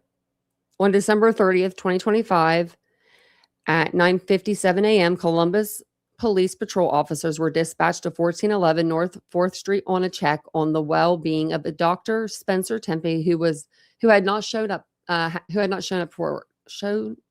work. Sorry. Officers arrived and found Dr. Tepe and his wife, Monique Tepe, deceased inside, suffering from gunshot wounds. 2 minor children were found inside the home, unharmed. Columbus Fire Medic number 7 responded and pronounced both victims deceased at 10:11 a.m. Columbus Police Homicide Unit Team 2 was advised, responded, and initiated investigation. During the subsequent investigation, detectives were able to identify a suspect through neighborhood video surveillance. Jennifer Kovendorfer. This suspect was tracked to a vehicle which arrived just prior to the homicides and left shortly after the homicides. No video saw him? Okay. No camera saw him? Detectives were able to identify this vehicle further and link it to Michael McKee. Detectives located the vehicle in Rockford, Illinois, and found evidence of McKee in possession of the vehicle prior to and after the homicides. Okay. Now, did Interview Room, did he put them on like his community tab? I could probably go over there. It probably would be easier than, and at least look to see what like the name of it is.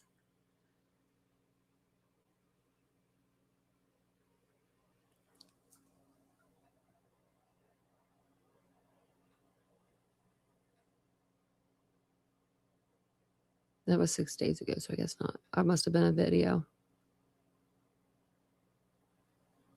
Oh, yeah, it was a video. Okay.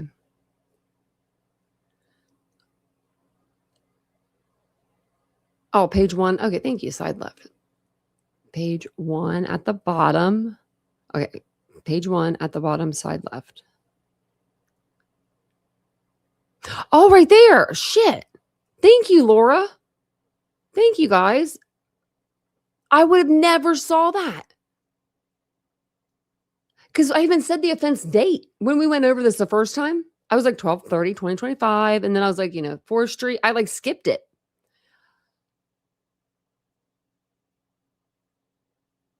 So they literally have him on camera. Like, damn.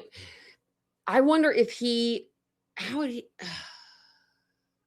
that way, like somehow went. Hear me out. I don't know for sure. I'll have to go back and look at the videos, but I know that there's a camera. Okay. One of the two houses, I think it's the white one on the corner with the two in the back on their garage. I think those are the ones, they have a side camera on the side of their house. If it was dark, you might not see it. So if he was walking in between their two fences, or even in their yard, because he's so damn tall, that camera would have caught him, because it's up on like the second floor pretty much of the house, like in between the first and second floor. Wow. So offense time 3:52. What would have been? I'm just wondering why 3:52. Like, why that time? So we got so let's say 4. So 3, 2, 1, 12, 11, 10. So it'll be left at like 10 at night.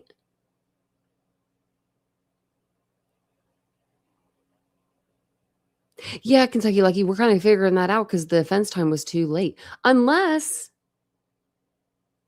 well, I mean, I don't know if the dog was in with the kids or not, but I know that the dog wasn't hurt. And those dogs they're not like protecting dogs. Like my dogs would bark and scare the shit out of somebody. Like Araya, she would bite someone. Like full-heartedly. Yeah, she don't care. If you're a dog, if you're a person and you come within like feet of me, she's going to go after you. Like, I mean, I didn't train her to do that. She's just very she just is very attached to me. And that's all. And I just can't help her. So he's 6'1", 200 pounds. That's a big guy. Okay, I have a bunch of different little, like, let's see. Where did right here. Like, so we have all of these to go through.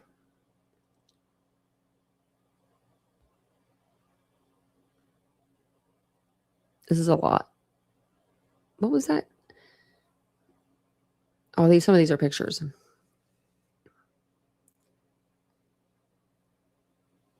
That was her bridal shower.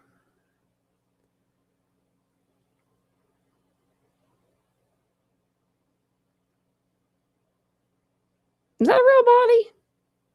Don't be teaching whenever you're doing my stuff. And this is a wedding picture. I think that's a pretty her wedding dress. I think she looks very pretty. She looks very happy. But it's almost forced, in my opinion, like in a way. Like it looks like a forced smile.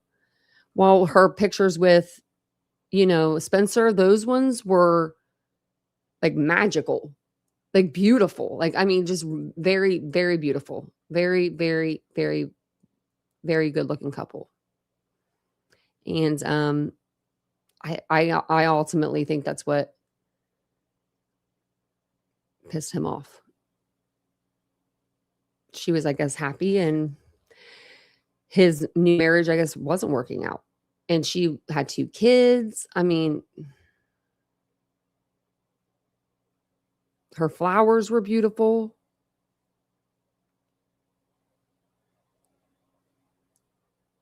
Like, I don't know. She looks just happier here to me. This smile just looks so forced. I don't know. And he just doesn't look like he's really cares to be there either. Wonder where this was at. Because you like this person in the background, I mean, like these aren't professional shots because they would have cropped her out. And then all these people in the back here and that guy in the back in the suit. So I wonder. I think the second marriage was a lot better, I'm sorry, than the first.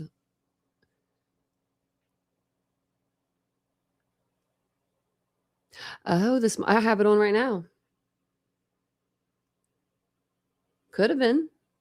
They're very trending right now. I didn't realize that. I didn't even know that. Like when I got my ring, like this one here, it's a like an aura ring. So it tracks like, I mean, it'll track when my heartbeat stops. It'll track everything. It tracks my stress level. I was stressed for, is that person still in here? You son of a gun. You know what my stress level was at today? 2 hours and 45 minutes of stress. And you know what that was from? Me walking around and trying to find the place. No, it wasn't. It was just me like being anxious, I think. Yes, they're very natural and they're truly happy. Yes. Yes, Tina, authentically happier. Yeah. Way happier. Yeah. It's just so sad. Oh, my God, Mama, tell your son, go ahead. Go ahead. They're on sale, I think, right now. And if you don't get the gold or like that color, they have ceramic ones that are cheaper that are like, I like the ceramic one. I want the white one kind of. I don't need it. I got this one, but in my brain, I'm like, I like that ceramic one. Yeah, a mood ring from the 80s, but with an app. Kind of like that. I wish it turned color, though. Doesn't turn color. You know, say that looks like a Catholic church. I mean, it looks like a big church anyway. I wonder if this wasn't in Ohio. Because this does look like one of the churches in Columbus. There's a lot of Catholic churches in Columbus, though. I think this is a picture, too. This is a soccer picture of her when she was little, I guess. Is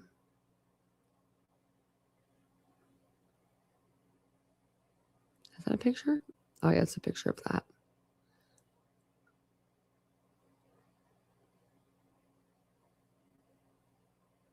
Current practice, vascular surgeon at OSF Cardiovascular Institute. You'd walk past this thing on a wall, you know, at the hospital and not think twice about it. I'm going to be talking to all of my doctors. I don't know what these are. This is like,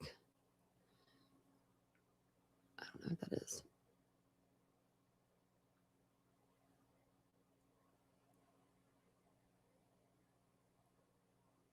There's the complaint. Wait, this is a different complaint.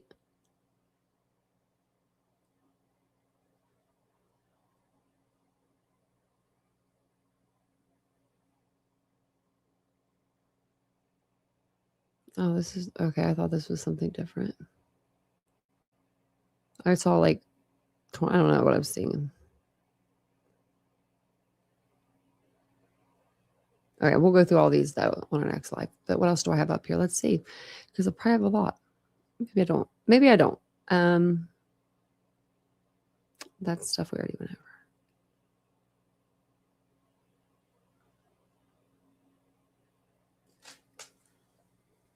I was looking at some stuff on Facebook, and there is a person named True Crime Mama. I don't know if you guys know who she is, but she covers a lot of cases, I guess, on Facebook. I was going through her stuff today. I was like, geez, she's a pretty big following. She has like, she's on TikTok, so she doesn't do YouTube, I don't think. I think she just does TikTok. But she was going through like a background. She's doing like the background of Michael, and let me tell you, she's been pretty thorough so far. So I thought we would go through like what she's went through and like what she says, and then we'll talk about it. Also, I don't know what was on here. Oh, I think this is just I don't think that's anything. I'll pin that and I'll look at that later. Okay. So this is her page. I'm going to put her link into the chat.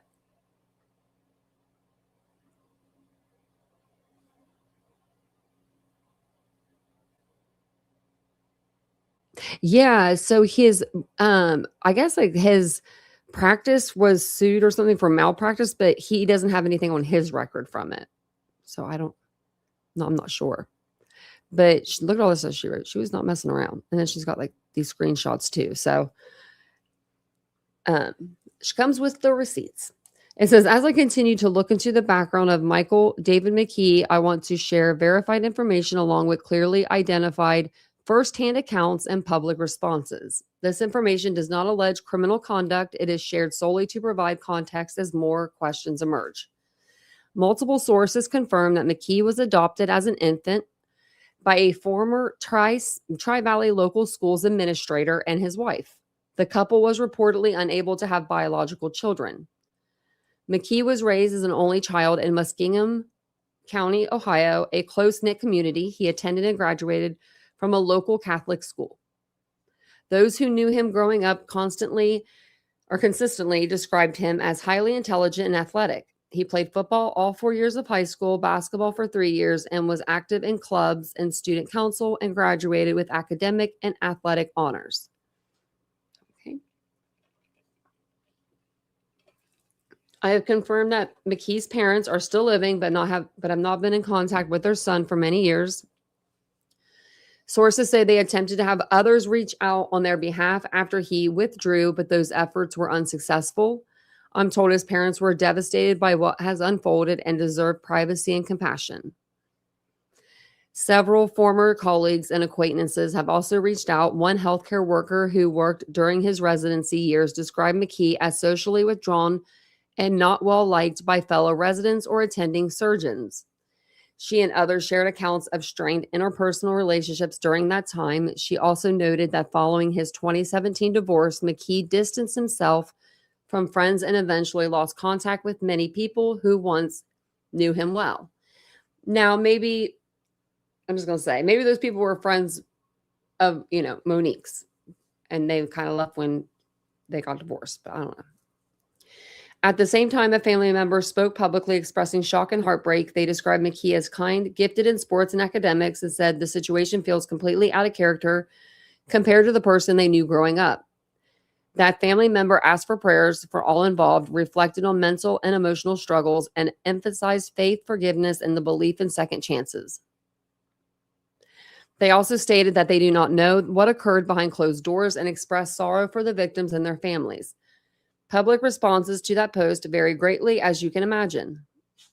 The comments on the family member's post reflect deeply divided reactions. Some express empathy and prayer, with many commenters emphasizing faith, grace, and compassion for all families affected, including children left behind. Some reflected on mental health. Other commenters stated the alleged actions felt inconsistent with normal behavior and speculated that significant emotional or psychological distress may have been involved. These statements represent personal opinions, not medical or legal conclusions. Contrasting allegations from other commenters who claim that McKee had previously threatened his former spouse or engaged in abusive behavior, these claims have not been independently verified and are included here only as an acknowledgement of what has been publicly stated, not as established fact. A couple of commenters expressed anger, asserting that compassion for McKee is misplaced and urging the post to be removed, while others stress that family members are not on trial and should not be blamed. Former friends and family have echoed disbelief, saying this person they knew earlier in life does not align with later developments. People change. While I do not know the cause of McKee's withdrawal, it is clear to many who knew him that something changed in recent years. Again, none of this establishes criminal behavior or guilt. It does, however, illustrate how complex and emotionally charged the situation is and how different people, often with different experiences, are processing it. I will continue to share verified information only, clearly distinguishing between confirmed facts, firsthand accounts, and public reactions as this situation develops. Okay. And then they remove the names from the screenshots, from these screenshots. So these are apparently screenshots from the Facebook groups. It says, I would like to ask for prayers. Michael is actually a family member. My heart stopped when I read this. When we were growing up, I was always amazed by his kindness and how gifted he was in sports and academics. This is totally out of character for him. All parties definitely need our prayers. Such a sad situation. It makes me sad to think of what kind of my headspace he was in if he did this. My heart goes out to him. It was definitely a dark world out there right now, and one of us could be a victim to the dark side. No. No, ma'am. No, okay, I was going to not say nothing. No, ma'am. No.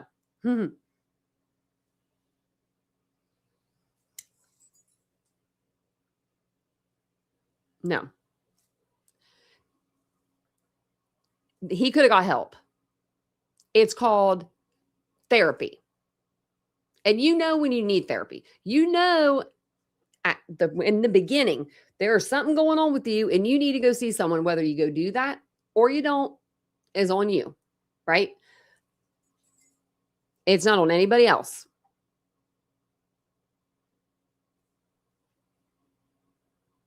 Like, it's definitely a dark world out there, and one of us could be victim to the dark side. No, I'm not going to go out and kill somebody. Just not going to do it. There's nothing that you could say. There's nothing that can happen that would make me do that. That's crazy.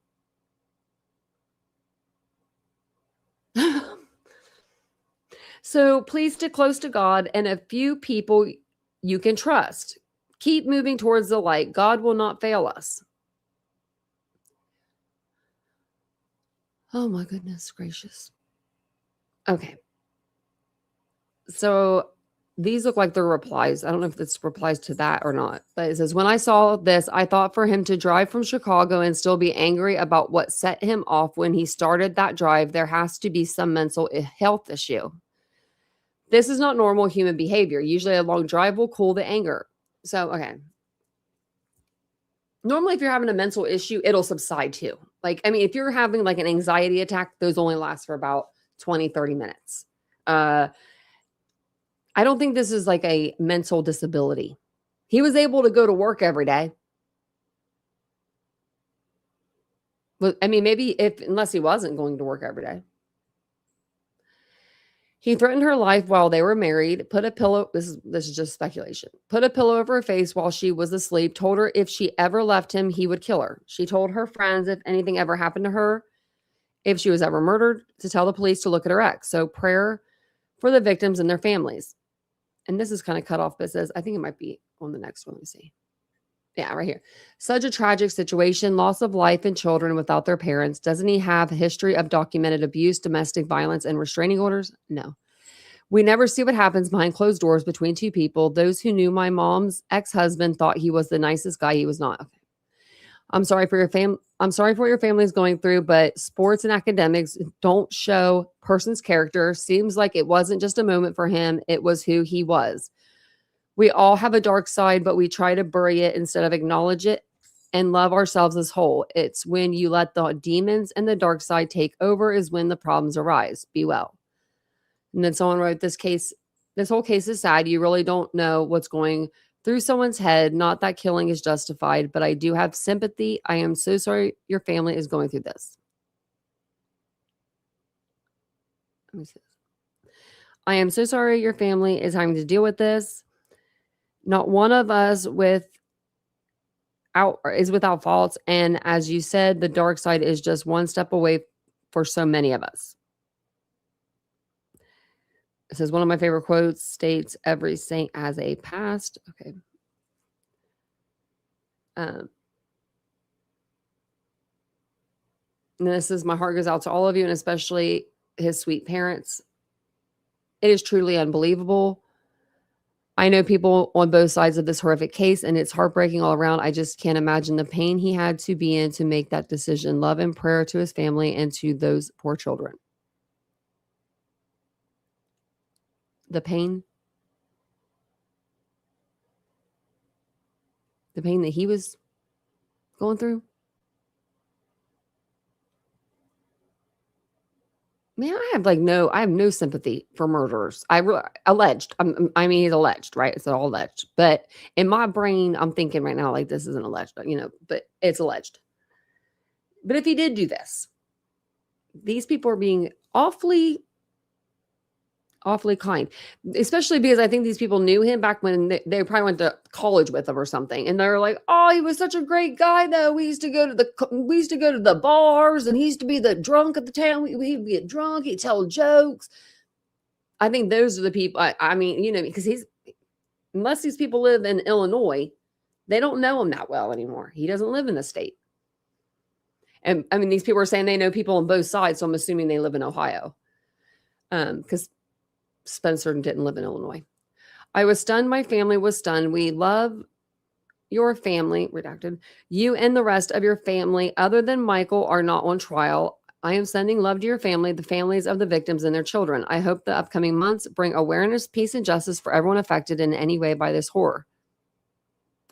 It's going to be years, but it's probably going to be years before they go to trial. But good night, Laura. Thanks for helping me find that.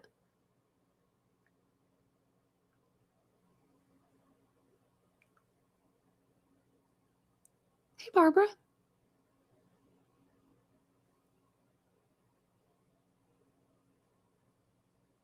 Narcissist, yeah. Yeah, narcissist probably wouldn't get help. I wonder if he's one of them guys that like lives in the past, like, let me pull out my old football tapes, my old VHSs. I could see that.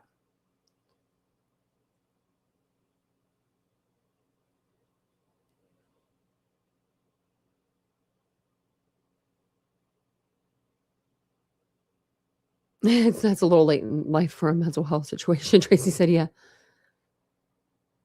He took an oath. Yeah. He was only 39.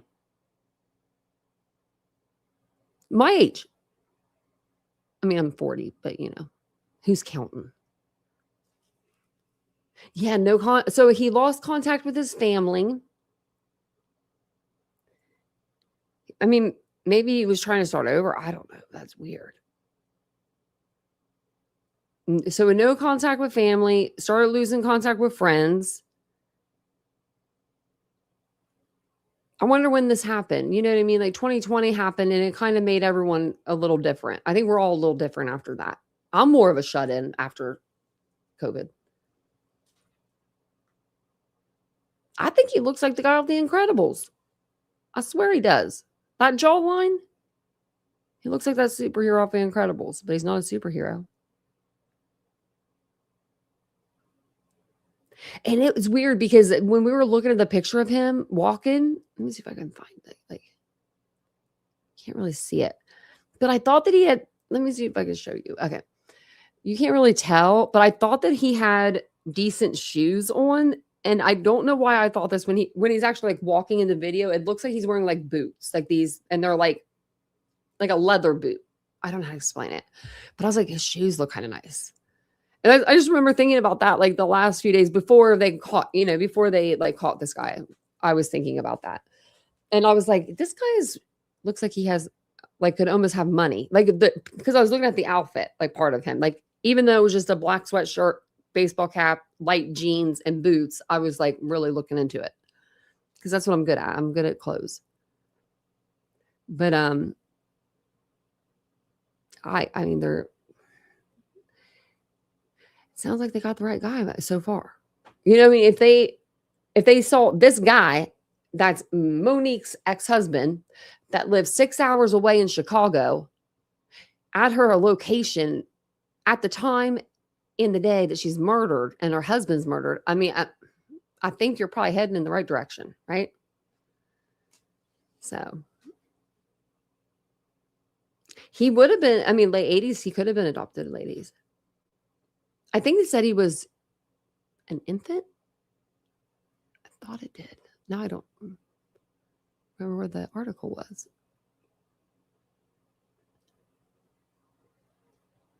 I'm trying to find it. Where did I see that at? I don't think I have it up anymore.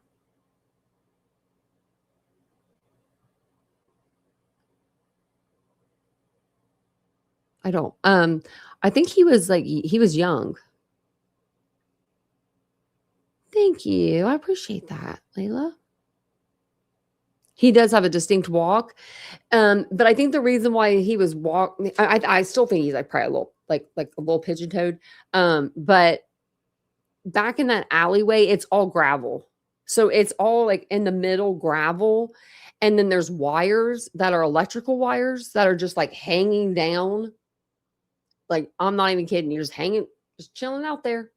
And so what I think he might have been doing was when he was walking, I think he was trying to skip on that wire, or he like where he rolled his ankle, or I think he like hit the wire and rolled over on his ankle. Because when I was out there, I rolled my ankle almost in my little boots I had on because I stepped on like a larger rock. And I was like, oh, like on my first video I did there. So it could be something genetic. Yeah. But you know, it's also genetic. So alcoholism, right? And they say that if you have like one parent that's an alcoholic, you're like 60% more to become an alcoholic. Well, my parents were both alcoholics and I don't drink. So I don't know if that, I don't know. I don't know how far that goes. Do you know what I mean? Like, I mean, I guess it does. It could be generational, obviously. Very soon. I don't think he's going to fight extradition. I don't think he will at all. If he does, it's only, I mean, it'll only buy him 10 days, if that. And if he does get a lawyer, like a public defender, which that's all he should get right now in Illinois, because if he's going to come to Ohio, he's going to have to hire an Ohio attorney to represent him. If like, he should just do it like Brian Koberger did. Just waive extradition. If you fight it, normally what they do is they just take it to another judge and the judge signs off on it and says, get your butt out of my state and go back to Ohio. So it'll just take an extra couple of days, but he'll be in Ohio by the end of the week, I would say. I'll say if he's on Monday, he'll probably be here by Wednesday. If they really want to get him out of there, he'll be here same day. Who was that? There was somebody they did that with. Was it Austin Drummond or something? It was somebody with his adopted parents since college. Wow, that's a long time, Deborah. That's sad. I mean, there's no point finding it, yeah. Because it's just, I mean, he's just going to sit in sit in Illinois jail. Now, we do have the DP here. I don't know if they're planning on going after it. I would, because there was kids in that home. And he went in under the cover of darkness when they were asleep in their beds. That's burglary. So not only are you got murder, but you have an aggravating factor. You got the burglary on top of it, just like in Koberger's case. So they could go after the DP. They could. Then they should. It'll depend on their evidence, but it looks like so far they've got video evidence of him pulling up and taking off. I don't know exactly, where, but we went around today. I drove around a lot. So, I think they have video of him coming and going, and I'm thinking that it's the house next door that has this camera. They put it in such a weird spot, I thought, but it might actually be like the best camera yet, because it's either on this White House or this White House. And I think it's the one on the corner. And it's a camera that sticks out from the house. Like it's perched on the side of it, like on the siding. And it's up between the first floor window, like the top, and then the second floor window bottom, right? So it's like in the middle of the house. So it would come down and it would see in their backyard.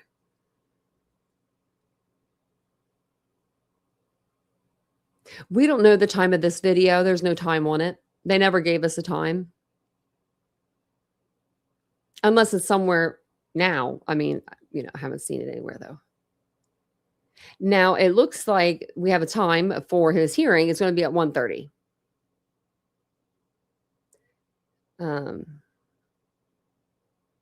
Is this more? No. Okay, this is all the docket we went through. Okay. Just want to make sure I don't miss anything. But we'll go over more documents and stuff tomorrow because I want to go through like all these there's even like Facebook stuff. Oh, it's the, I don't know who this is. I guess it was just the one picture.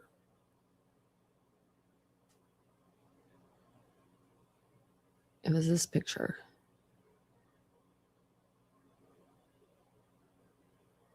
I don't know.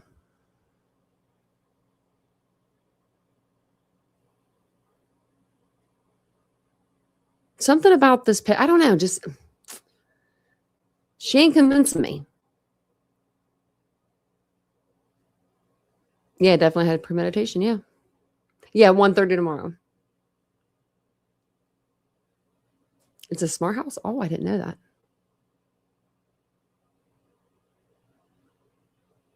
Yeah, they've been married for like a long time. Yeah, we have it.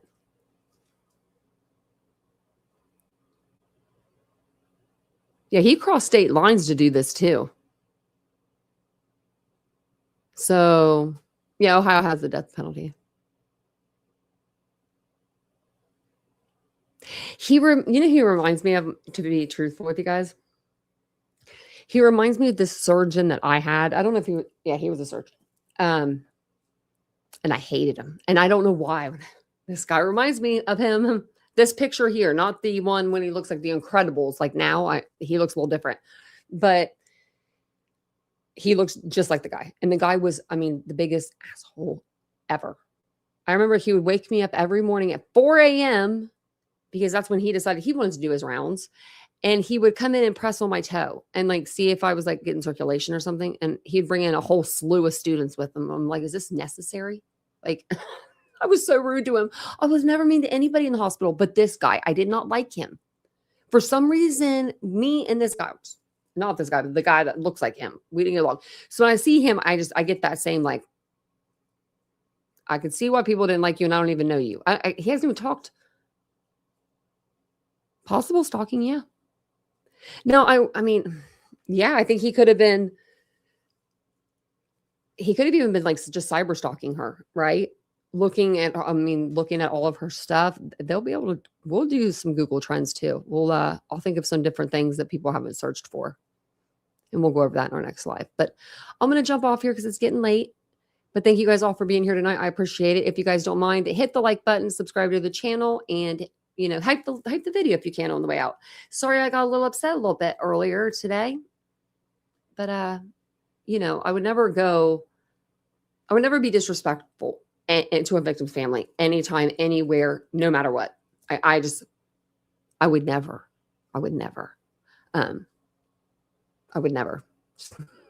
I'm trying to think about, like, I just wouldn't. So, not even like I wouldn't even do that to like a killer's family, like Brian Koberger's family. Like, they're victims in their own right, So, sorry about that. But I will continue to be spicy though. I'm just going to try to save it for the other channel. So go follow me over on Unfiltered with Tanya. I think I'm going to go live over there tomorrow. But I will see you guys all then. I hope you guys all have a wonderful evening, like I said. And yeah, be safe and lock your doors. Make sure if you take the dog out, turn every light on in the backyard and everything too. And just be careful out there. It's a very cool world. So thank you guys for being here. I will see you guys all later. Bye, guys. My eyes open to force reality. Why can't you just let me eat my weight in glee? I live inside my own world of make-believe. Kids screaming in their cradles, profanities. Some days I feel skinnier than all the other days. Sometimes I can't tell if my body belongs to me. I love everything. Fire spreading all around my room. My world's so bright, it's hard to breathe, but that's alright. Hush.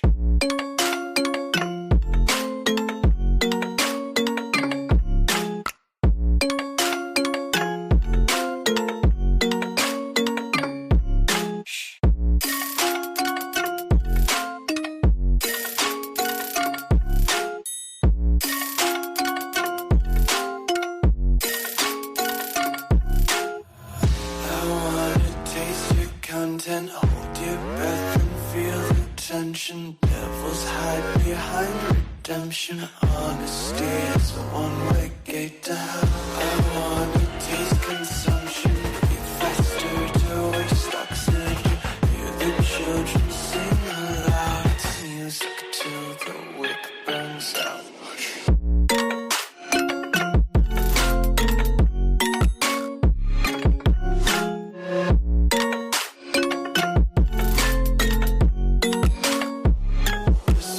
Be carefree lately, yeah. Just kicking up daisies. Got one too many quarters in my pockets. Count 'em like the 4-leaf clovers in my locket. Untied laces, yeah. Just tripping on daydreams. Got dirty little lullabies playing on repeat. Might as well just ride around the nursery and count